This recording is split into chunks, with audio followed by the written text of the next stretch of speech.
Tired of those nasty bites ruining your overland adventures? Well, stay tuned to the top 10 how to deal with biting insects.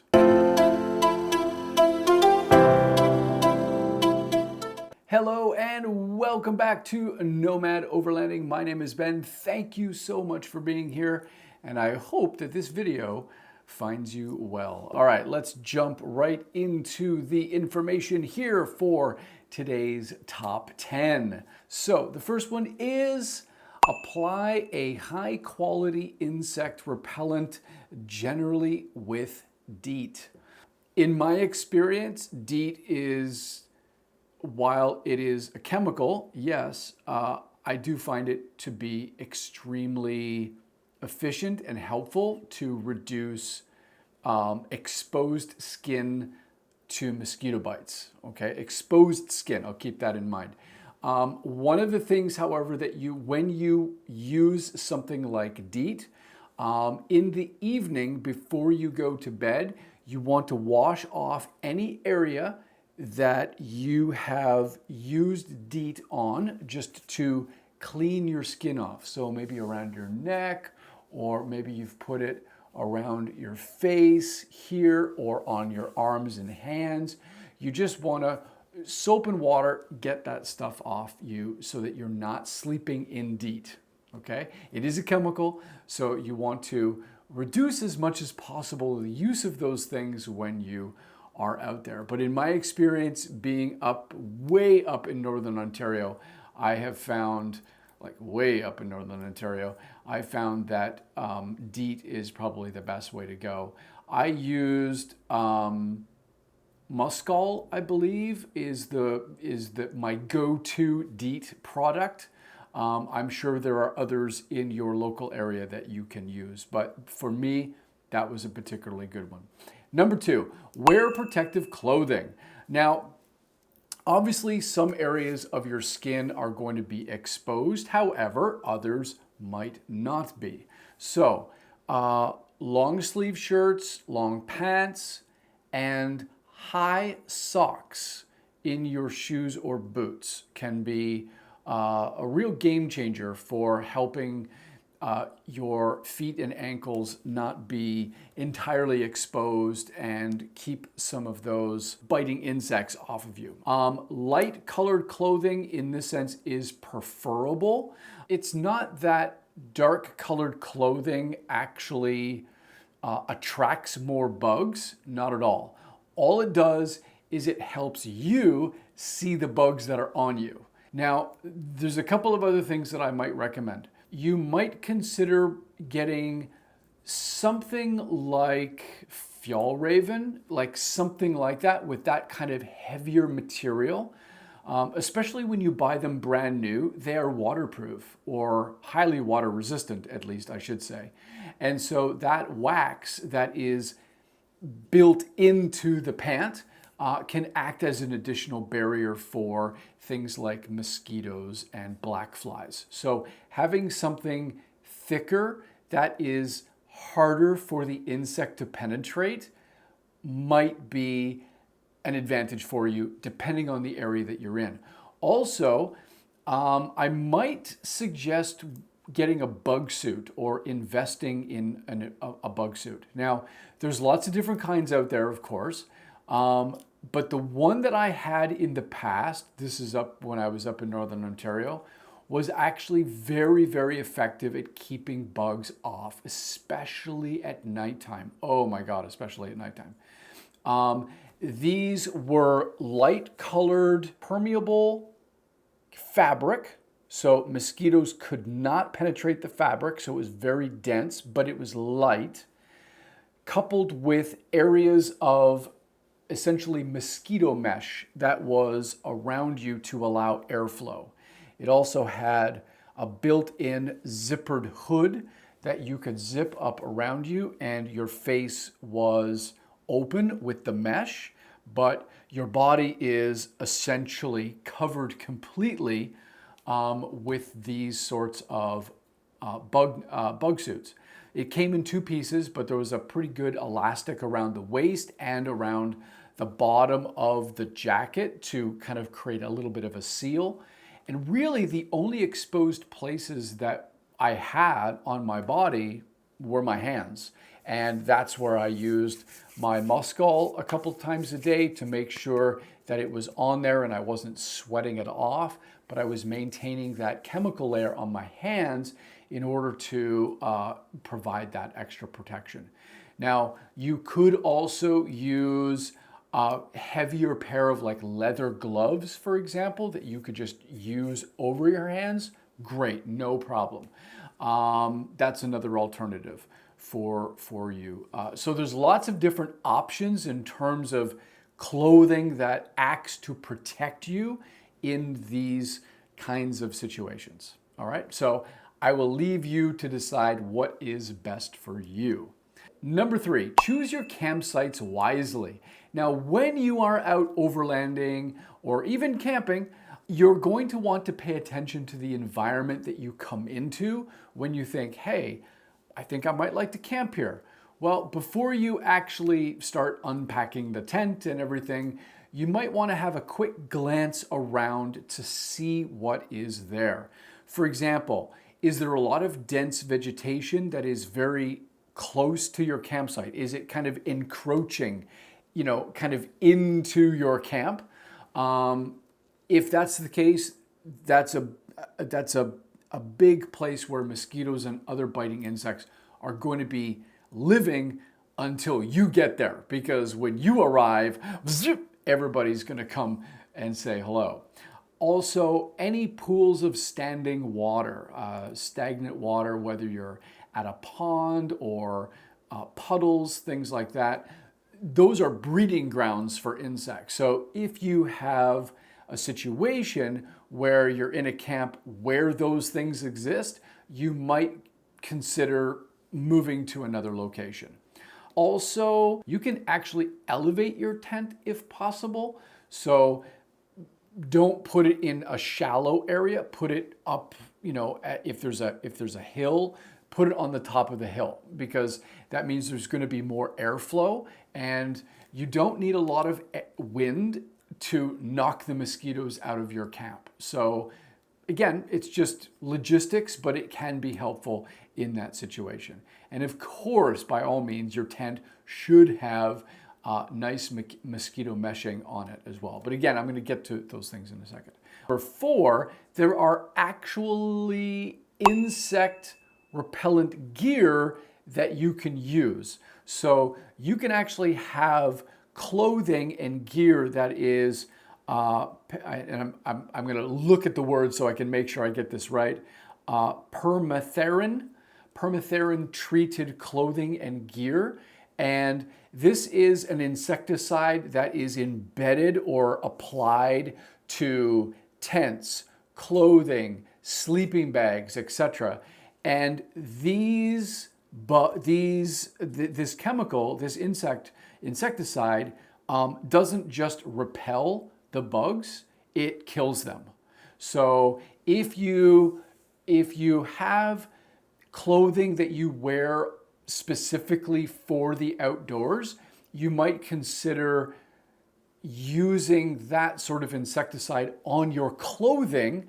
Apply it before you go out, let it sit for a little while so it kind of permeates into the fabric, and then go out. That's another option for you as well. Number 5, set up bug-free zones. Now, this sounds kind of weird, and of course you're not going to get all the bugs out of the area that you're in, but there are things like citronella candles, bug zappers that can be, just battery operated and USB charged, thermocell devices, and if you strategically place those around your camp, it might provide a little bit of a barrier around your camp in order to keep some of those mosquitoes at bay. Now, is it going to be a perfect solution and it's going to keep 100% of them away? No, but even if it keeps 50 or 60% away, that's pretty good. So it can be helpful to set those up. And citronella's been a hit or miss with me, to be quite honest. I've used it before, and I've never really had a good experience with them. I've tried it a few times and just let citronella candles up on the ground and up on tables and such and just have them around. Smells nice and I enjoy the smell, but in terms of keeping bugs away and mosquitoes, haven't really had much luck with that. It's probably keeping some of them away, but I don't think it's keeping a lot of them away. So all with a grain of salt, again, just my personal experience. Number 6, keep your tents and sleeping areas secure. So ensure that your tent is properly sealed, all right? So the material is going to be overlapped, right? It's going to be overlapped. It's going to have stitched together. Make sure that stitching is seam sealed. Now, that's going to be beneficial, of course, if it rains, but it's also going to be beneficial because it's another added benefit to keeping mosquitoes and other bugs coming into your tent. So making sure that those things are all double checked before you go out. And make sure that your tent does not have holes in it. Make sure that your zippers, you probably have like, one zipper coming down and then kind of one zipper coming across and it kind of meets at a T at the bottom. Make sure that that zipper actually meets properly together and closes. Because if it doesn't, it can leave a little hole where the zippers are not quite closed. It's a perfect doorway for biting insects to come in at nighttime. Also make sure that you're using the fine mesh on your tents. Now, most tents will have that, of course, but again, you want to double check. That's going to be on your windows and your doors, of course. And that's great because it's going to allow circulation and nice cool air to come through while at the same time creating a barrier between you and the insects that are outside. Number 7, be mindful of peak activity for biting insects like mosquitoes and black flies. Just as an example, there's many more, of course, but those are the big ones. Mosquitoes in particular are more active in dawn and dusk periods of time. What that means is if it's dawn, it means the sun is starting to come up, but is not hit the horizon yet, okay? The sun has not come across the lake and now you can see it. It is starting to get light out, but the sun has not gone past the tree line. The other time, of course, is dusk, when the sun has in fact dropped down behind the tree line, but it's not quite perfectly dark yet. Okay, so those are, for mosquitoes at least, those are going to be the two big areas of time that you want to be considering. So plan your activities around those areas. If you know that you're in an area that's going to have a lot of mosquito activity, especially in the springtime, like June or July, where you get a lot of black flies. Ooh, black flies, those are nasty. But if you have that, you can make sure that your dinner, for example, is all done and finished so that if it does get really, really nasty, you can jump into your tent to have a little bit of bug protection. And then once it gets dark, then you can go back out and actually kind of enjoy the evening, okay? Now, that might not be the case in all areas that you camp. Again, environment plays a lot into this. So keep that in mind, but those dusk dawn times are particularly nasty. Okay, number 8, check for ticks regularly. Now, this is something, in all honesty, I've never had to do. I've never had a tick actually on me, and I've never been bitten by a tick. Maybe I've just been lucky, but yeah, black flies, check. Mosquitoes, check. Ticks, never. Not in all of my years of camping in different places in Ontario and up in Northern Ontario and in the UP and in Minnesota and other places that I've gone camping over my life. I've never, and here in Korea, I've never had a tick bite. And I feel like I'm fortunate in that regard. Touch wood, I will not have that this summer. But this is especially true when you're hiking and you have long grass, right? It might come up to your hips or even higher, and in wooded areas, heavily wooded areas. Now, this is where after you get out of the area, you're going to want to look very carefully at everything on you. And if you're with somebody, you want to check them over and they will check you over to make sure that you're getting all of those hard to reach areas. Now, if you do happen to have one in you, and I do mean in you because that's what they do, they burrow underneath your skin, you want to take a pair of finely pointed tweezers and you want to slowly get the tweezers in as close to the skin's surface as possible, and without breaking the tick. You don't want to kill the tick. You want to pull the tick out of your skin. And don't kill it while it's on your skin. You want to remove it while it's still alive. Then, boop, it's done, right? Number 9, treat bites properly. So the first thing you want to do is, well, don't scratch. Scratching can aggravate bites in a really nasty way and can actually lead to something called impetigo, which means that the bug bite itself has become highly infected, and that can make you really, really sick. It can kill you, actually, if you're not careful and you don't treat it.